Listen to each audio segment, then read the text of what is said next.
Hello बच्चों, मैं छोटू रजक। आज मैं आपको 11th क्लास का पहला चैप्टर यूनिट्स ऑफ मेजरमेंट आज पढ़ाऊंगा। तो हम लोग इसको 6-7-8 लेक्चर में खत्म कर देंगे, लेकिन पहला लेक्चर आज हम लोग चलते हैं। ठीक है, तो पहले टाइम वेस्ट ना करते हुए पहले चलते हैं। तो पहले मैं बताना चाहता हूँ आपका फिजिकल क्वांटिटी कि फिजिकल क्वांटिटी क्या होता है। फिजिकल क्वांटिटी देखिए, फिजिकल क्वांटिटी हम उस क्वांटिटी को बोलेंगे जिसका मेजरमेंट हम कर सकते हैं। इसका मतलब कि कोई भी क्वांटिटी जिसका हम मेजरमेंट कर सकते हैं वो कहलाएगा फिजिकल क्वांटिटी। मतलब इसका डेफिनेशन लिखें तो बोलेंगे दोज क्वांटिटी which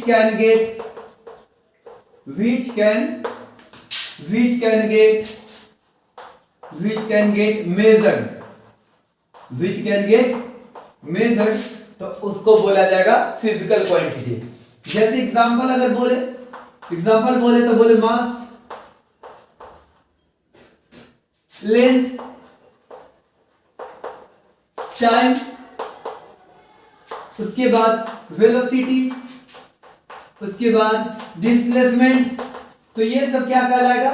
ये सब कहलाएगा आपका फिजिकल क्वांटिटी, क्योंकि इस सब का वैल्यू हम लोग आसानी से क्या कर सकते हैं? मेजर कर सकते हैं। तो ये कहलाएगा physical quantity.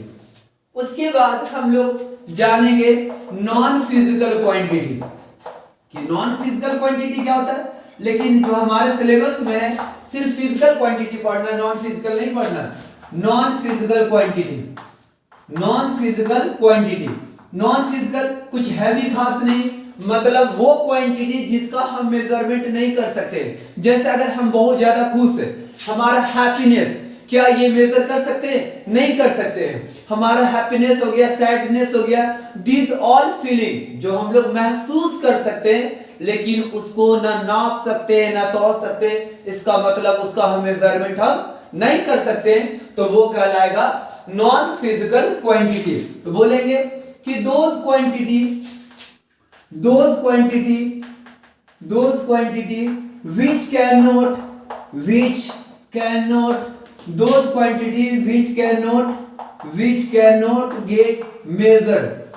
cannot get measured, तो उसको बोलेंगे नॉन फिजिकल क्वांटिटी।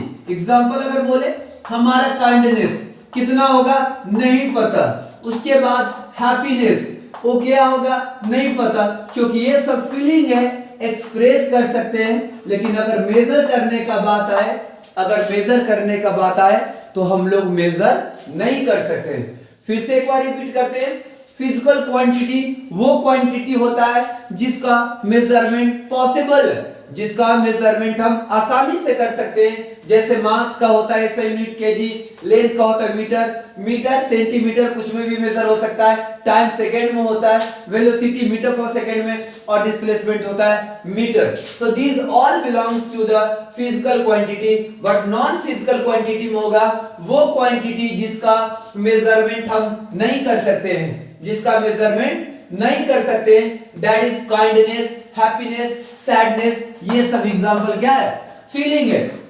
तो बोलेंगे all feelings are non-physical quantity। ये सब कहलाएगा नॉन फिजिकल क्वांटिटी के कैटेगरी में आएगा। आप लोगों को पूरी तरीका समझ में आ गया होगा। चलिए इसको इरेज कर ले, हम थोड़ा देख लेते कैमरा में आ रहा है कि नहीं। चलिए, बहुत अच्छे से आ रहा है, बहुत अच्छे से आ रहा है। चलिए मिटा देते हैं, चलिए इरेज कर देते हैं। अब नेक्स्ट हम लोग बात करेंगे कि फिजिकल क्वांटिटी में क्या क्या हम लोग को पढ़ना है। फिजिकल क्वांटिटी में क्या क्या हम लोग को पढ़ना है, तो हम लोग फिजिकल क्वांटिटी में हम लोग तीन चीज पढ़ेंगे। जैसे हम लोग लिखेंगे यहां पे types of physical quantity, types of physical quantity. तो फिजिकल क्वांटिटी के हम लोग 3 कैटेगरीज में डिवाइड करेंगे। फिजिकल क्वांटिटी को 3 कैटेगरीज में डिवाइड करेंगे। पहला में बोलेंगे फंडामेंटल क्वांटिटी। पहला में क्या बोलेंगे? Fundamental quantity.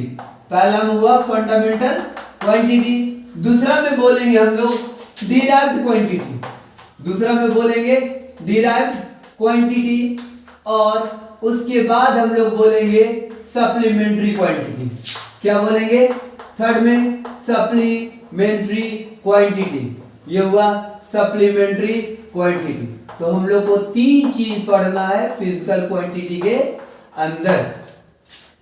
तो हम लोग ये एक बाय एक करके पढ़ेंगे, ठीक है? चलिए अब हम लोग पहला शुरुआत करते हैं कि फंडामेंटल क्वांटिटी क्या होता है। हम लोग इसके बारे में पहले डेफिनेशन समझेंगे इसको और बेहतरीन तरीका से, और उसके बाद हम लोग इसका पढ़ेंगे कि फंडामेंटल क्वांटिटी में क्या क्या आता है और इसका मतलब है क्या। चलिए इरेज कर देते हैं, आप लोग लिख लीजिए पॉज करके। चलिए नेक्स्ट हम लोग बात करते हैं फंडामेंटल क्वांटिटी का। तो पहला बात आ गया fundamental quantity. Fundamental quantity, fundamental नाम से आपको पता चल गया होगा कि ये चीज क्या है? फंडामेंटल है, मतलब बेसिक्स है, मतलब ये सब बेसिक्स क्वांटिटी है। इसका मतलब आप समझिए, जैसे अगर एग्जांपल अगर बोले तो मास का ऐसा यूनिट क्या होता है? केजी। मतलब मास को मेजर करने के लिए या इसका मेजरमेंट करने के लिए दूसरा क्वांटिटी का मदद नहीं लिया जाता है। फिर से सुनिएगा, इस मास का मेजरमेंट करने के लिए दूसरा क्वांटिटी का मदद नहीं लिया जाता है। लेकिन अगर बात करें वेलोसिटी का, तो वेलोसिटी होता है the rate of change of displacement. क्या होता है? The rate of change of displacement, मतलब डिस्प्लेसमेंट बाय टाइम। तो आप देख सकते हैं कि यहां पे मास, यहां पे डिस्प्लेसमेंट, यहां पे भी अगर लेंथ बोले तो लेंथ को भी मेजर करने के लिए ये इंडिपेंडेंट है, किसी पे डिपेंड नहीं कर रहा। लेकिन वेलोसिटी तो डिपेंड कर रहा है, वेलोसिटी डिस्प्लेसमेंट पे डिपेंड कर रहा है, टाइम पे डिपेंड कर रहा है। इसका मतलब वो क्वांटिटी जो अपनी मेजरमेंट करने के लिए, वो क्वांटिटी जो खुद का मेजरमेंट करने के लिए अगर दूसरा पे डिपेंड करता हो तो वो कहलाएगा डिराइव्ड क्वांटिटी। लेकिन वो क्वांटिटी जो खुद में इंडिपेंडेंट हो, या दूसरा अगर बात बोले कि वो क्वांटिटी जो खुद का मेजरमेंट करने के लिए दूसरा क्वांटिटी का मदद ना ले, समझ में आ रहा है? वो क्वांटिटी जिसका मेजरमेंट करने के लिए दूसरा क्वांटिटी का मदद ना ले, उस तरीके क्वांटिटी को बोला जाता है फंडामेंटल क्वांटिटी। आपको पूरी तरीका से समझ में आ गया होगा। चलिए इसका डेफिनेशन लिखते हैं। तो बोलेंगे कि those physical quantity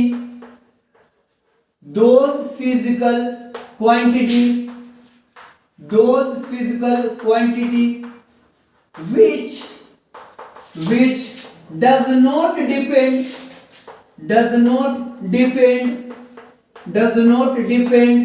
on other quantity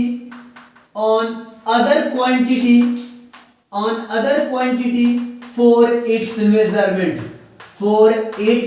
measurement, मतलब मेजरमेंट करने के लिए दूसरा क्वांटिटी पे डिपेंड ना करता हो तो वो क्वांटिटी कहलाएगा फंडामेंटल क्वांटिटी। इसी चलते अभी वेलोसिटी को हम लोग नहीं पढ़ेंगे, क्योंकि इसको हम लोग पढ़ेंगे डिराइव्ड क्वांटिटी में। तो हम बताना चाहते हैं कि कौन कौन सा क्वांटिटी फंडामेंटल होगा, मतलब वो क्वांटिटी जो मेजरमेंट करने के लिए दूसरा क्वांटिटी पे डिपेंड ना करता हो। एग्जांपल अगर बात करें तो हम लोग जानते हैं, आप तो नहीं, हम जानते हैं कि टोटल 7 फंडामेंटल क्वांटिटी होता है। टोटल 7 फंडामेंटल क्वांटिटी होता है, जिसमें 2 सप्लीमेंट्री पढ़ना, उसको हम लोग अलग से कैटेगराइज कर दिए तो वो भी बता देंगे। ठीक है, तो पहले हम लोग पढ़ते हैं 7 फंडामेंटल क्वांटिटी। टोटल कितना फंडामेंटल क्वांटिटी होता है? 7। 7 फंडामेंटल क्वांटिटी होता है और हम लोग 1 बाय 1 करके इसको हम लोग पढ़ेंगे और उसका एसआई यूनिट भी जानेंगे। तो पहले आप इसको लिख लीजिए, उसके बाद मैं एक अच्छा से टेबल बना करके बता देता हूं। ठीक है, आप लिख लीजिए, उसके बाद मैं इरेज कर दूंगा, देख लेते हैं। ठीक है, बहुत अच्छा, बिल्कुल आ रहा है कैमरा में। अच्छा, चलिए हम लोग लिखते हैं टोटल कितना 7 फंडामेंटल क्वांटिटी को हम लोग लिखेंगे और उसके बाद हम लोग आगे चलेंगे फिर डेरिवेटिव में। ठीक है, चलिए अब हम लोग एक देंगे, हम लोग पहला देंगे फिजिकल क्वांटिटी, टेबल बनाएंगे फिजिकल क्वांटिटी। ठीक है, उसके बाद हम लोग लिखेंगे इसका एसआई यूनिट और उसके बाद हम लोग लिखेंगे इसका सिंबल कि हम लोग डिनोट कैसे करेंगे। और आप यहां पे एक और कॉलम बना लीजिए सीरियल नंबर, तो आपको आसानी पड़ेगा लिखने के लिए। चलिए आगे हम लोग चलते हैं। पहला जो आएगा फिजिकल क्वांटिटी वो हम लोग मास को इंक्लूड करेंगे। तो मास का एसआई यूनिट होता है किलोग्राम। क्या होता है? किलोग्राम पहला, और इसका शॉर्ट फॉर्म होता है केजी। तो पहला हम लोग को फंडामेंटल क्वांटिटी पता चल गया कि क्या है, मास है। दूसरा में अगर बात करें तो ये होगा लेंथ। याद रखिएगा लेंथ, लेंथ को हम लोग मीटर में मेजर करते हैं और मीटर का शॉर्ट फॉर्म होता है स्मॉल एम। क्या होता है? Small M. थर्ड में है आपका टाइम। थर्ड में क्या है? टाइम। टाइम का ऐसा यूनिट होता है सेकेंड और सेकेंड को एस से डिनोट करते हैं, एस से डिनोट करते हैं। उसके बाद है आपका फोर्थ में इलेक्ट्रिक करंट। क्या है? Electric current. और आपको पता होगा कि इलेक्ट्रिक करंट का ऐसा यूनिट क्या होता है? एम्पियर होता है और इसको हम लोग एम्पियर लिखेंगे और एम्पियर को हम लोग ए से डिनोट करते हैं। 5 में अगर बोले तो फिफ्थ में लिखेंगे टेम्परेचर। फिफ्थ में लिखेंगे टेम्परेचर और टेम्परेचर का ऐसा यूनिट होता है केल्विन। केल्विन, और आप लोग इसका भी नाम सुने होंगे। 6 में बात अगर करें तो बात करेंगे लुमिनस इंटेंसिटी का, बात करेंगे लुमिनस इंटेंसिटी का और इसका होता है कैंडेला। क्या होता है? कैंडेला, और इसको शॉर्ट फॉर्म में सीडी से लिखते हैं। और देख लेते हैं दिखाई दे रहा है कि नहीं? बिल्कुल।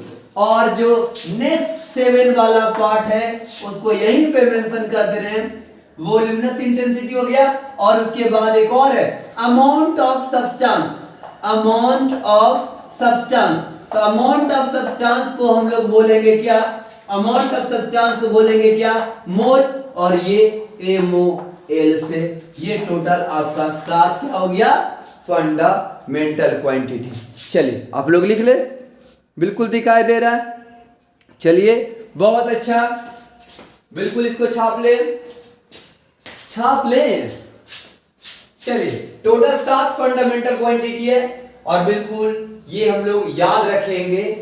चलिए पॉज करके लिख ले, पॉज करके लिख ले, मिटा दे रहे हैं, मिटा दे रहे हैं, मिटा दे रहे हैं। चलिए पॉज करे और लिख ले, पॉज करे और लिख ले। चलिए नेक्स्ट हम लोग पढ़ेंगे डिराइव्ड क्वांटिटी। नेक्स्ट हम लोग पढ़ेंगे डिराइव्ड क्वांटिटी और ये इंपॉर्टेंट है और हम लोग इसको बढ़िया से समझेंगे। चलिए नेक्स्ट आ गया डिराइव्ड क्वांटिटी। नेक्स्ट आ गया डिराइव्ड क्वांटिटी। नेक्स्ट है डिराइव्ड क्वांटिटी। पहले हम लोग बताए थे, सुनिए, 7 फंडामेंटल क्वांटिटी और 2 सप्लीमेंट्री क्वांटिटी जो हम बाद में बताएंगे, उसके छोड़ा करके जो भी आपको फिजिकल क्वांटिटी मिले वो सारा के सारा डिराइव्ड क्वांटिटी होगा। फिर से सुनिएगा, आपका 7 फंडामेंटल क्वांटिटी और दो सप्लीमेंट्री क्वांटिटी टोटल 7 और 2 9 को छोड़ा करके बाकी जो फिजिकल क्वांटिटी आएगा वो कहलाएगा डिराइव्ड क्वांटिटी, वो कहलाएगा डिराइव्ड क्वांटिटी। चलिए इसका पहले मतलब समझते हैं डिराइव्ड क्वांटिटी तो होता क्या है। तो डिराइव्ड क्वांटिटी पहले बताया कि डिराइव्ड क्वांटिटी वो फिजिकल क्वांटिटी है जो मेजरमेंट करने के लिए दूसरा क्वांटिटी का मदद लेता हो, बिना किसी और क्वांटिटी का वो खुद का मेजरमेंट नहीं कर सकता है। जैसे अगर इसका डेफिनेशन बोले तो बोलेंगे कि those physical quantity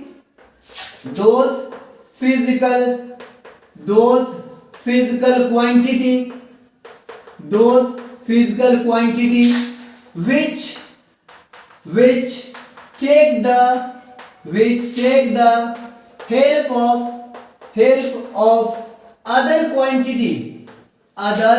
fundamental quantity लिख देते हैं क्योंकि इसी से तो मदद लेगा, समझे। other fundamental quantity for its measurement